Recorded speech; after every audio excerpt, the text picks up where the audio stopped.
And we're back. Let's take a look at the technical process involved with creating your remarketing campaigns. There's a few different moving parts here. It's a little bit more complex, a little bit more involved than a traditional campaign, primarily because of what we call the remarketing tag. It's a snippet of code that Google is going to give us. And we have to have that tag installed on our website. So that might be overwhelming. It might sound overwhelming to you. I'm going to show you exactly how to generate and add the tag in the next video. But if it's something which is beyond your capabilities, then the person who set up your website is going to have to add the tag for you. If you set up the website yourself using WordPress, Wix, Squarespace, Weebly, GoDaddy, I could basically show you how to do that. I'm going to show you how to do that on a couple of those providers, and the concept will apply across the board. So it's going to be very simple. I'm going to really walk you through it step by step. But let's take a look at the remarketing process, how it works. The first thing we need to do is generate the remarketing tag from your AdWords account. We're going to find the remarketing tag in the shared library. We have to actually create the tag, view the tag, and copy the tag. And copy the tag onto our computer's clipboard or paste it into a notepad, whatever it may be. But we first have to actually go ahead and generate that tag. And like I said, just hold that in abeyance for now because I'm going to show you exactly where to generate that tag on the computer in the next video. The second step is adding the tag to our website. This tag, the way it works is when when a visitor comes to your website, and the tag is on the page of my website, that tag fires and it tells Google, drop a cookie in this browser, drop a cookie in this user's browser, and the cookie ID is then added to the remarketing audience. So once again, if somebody comes to my website that includes the remarketing tag, if somebody visits a page on my site that includes the remarketing tag that we're going to put, that remarketing tag fires and it tells Google, drop a cookie on this person's browser, and that cookie ID is added to the remarketing audience. So that person, as he continues to browse the internet, will know if that person is on our remarketing audience based on the cookie ID that this tag told Google to drop.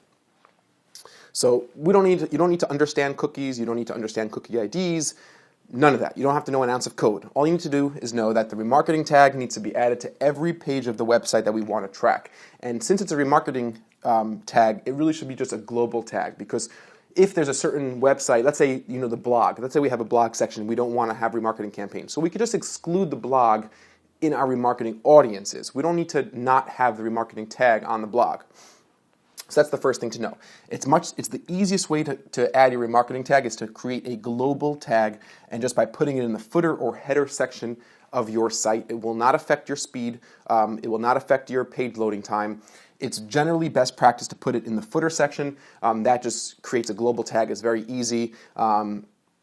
Just in case it's a very bad network connection, the tag being in the header section of the page won't affect any page load speed issues. So I'll show you how to add the tag to the footer, and I'll also show you how to check to see if your tag was added properly. That's a really cool part also. Google has given us a really good tool that allows you to quickly check to see if your remarketing tag is added, and most importantly, if it's added correctly. Okay, so the first step, like we said, just to review, we're going to generate the tag. We're then going to take that tag and put it on our website. Now that we have our remarketing tag set up, we're starting to track visitors. We need to create our rule-based remarketing lists. AdWords is going to generate for us a standard default all visitors list.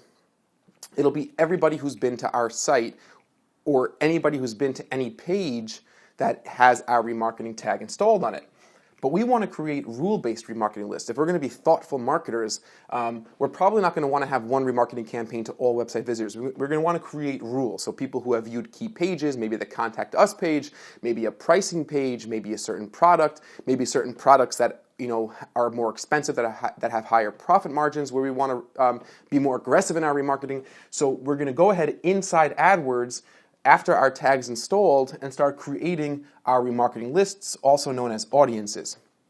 And those remarketing lists are going to be broken down by buyer persona. They're going to all have different strategies. Like we said a few minutes ago, certain remarketing audiences we're going to want to, for example, a cart abandoner, we're going to want to bid more aggressively on. We're going to, we're going to want to have our ads running more frequently.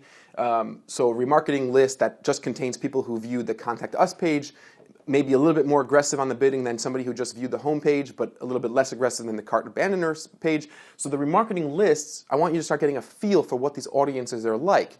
We're going to be creating different groups of people to apply to different remarketing campaigns, because different people represent different value to us. Every visitor and their activity on the site and what pages they view indicate to us different levels of engagement, different levels of readiness to buy, different levels in the shopping phase. If we have a area on our site that is frequently asked questions, and a person spending a lot of time on that page, will know that that person is likely still educating themselves, and we might want to remarket to them with a specific message, with a specific ad, sending them back to certain pages. That's another key factor to remember. Each remarketing campaign, each remarketing ad has a different destination URL and display URL.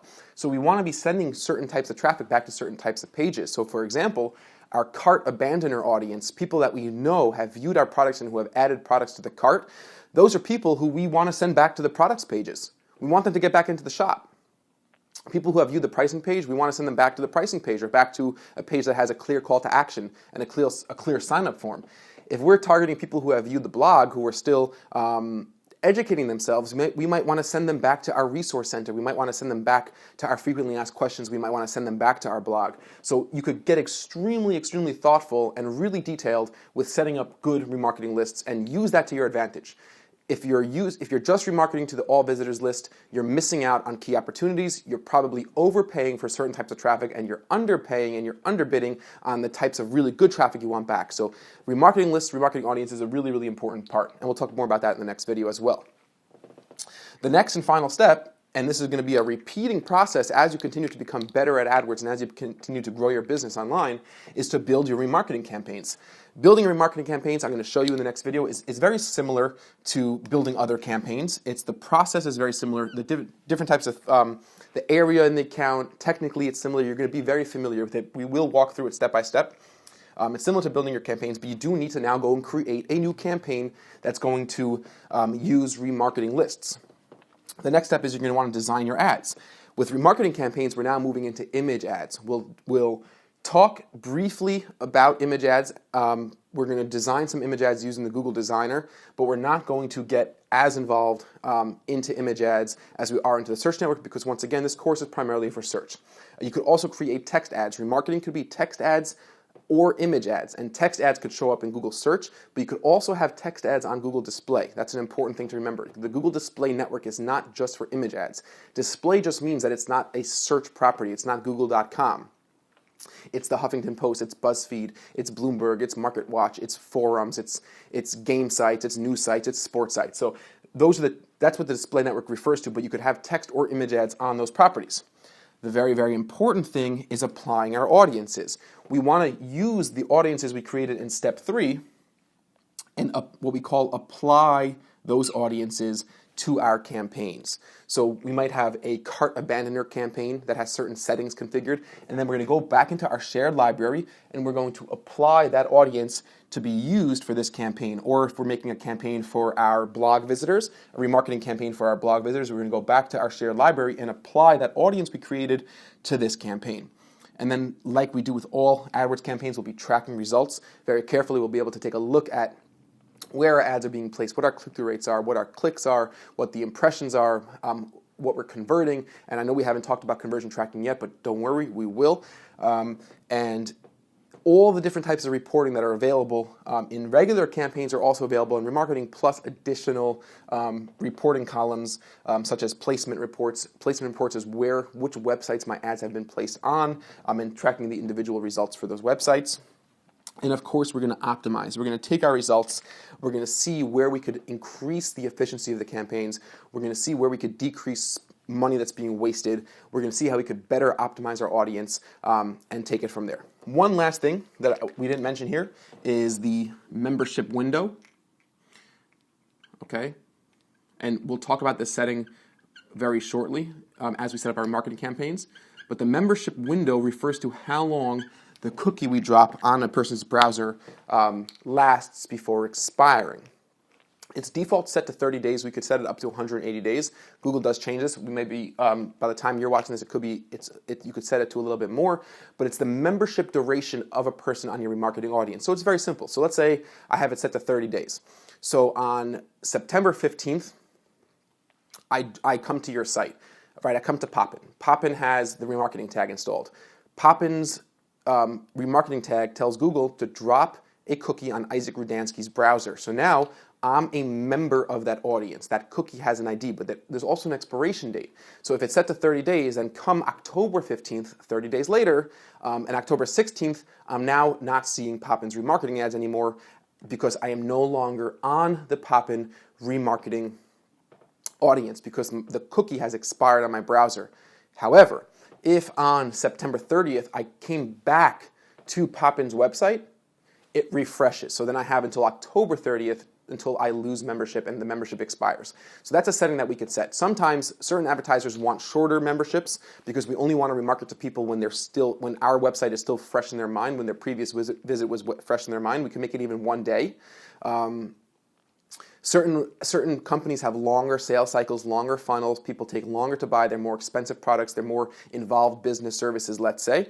And some people want a 180-day membership because they're happy to remarket to their previous visitors over the long term. Some people want the short term. Your business goals have to be evaluated while you choose a membership window. And we'll talk about where to find the membership window, how to edit that setting, all in the next video as we go ahead and build our very first remarketing campaign. So this was really to give you a very, very clear sense of what remarketing is, the concepts of remarketing, the benefits of remarketing, the different types of remarketing campaigns that we could run.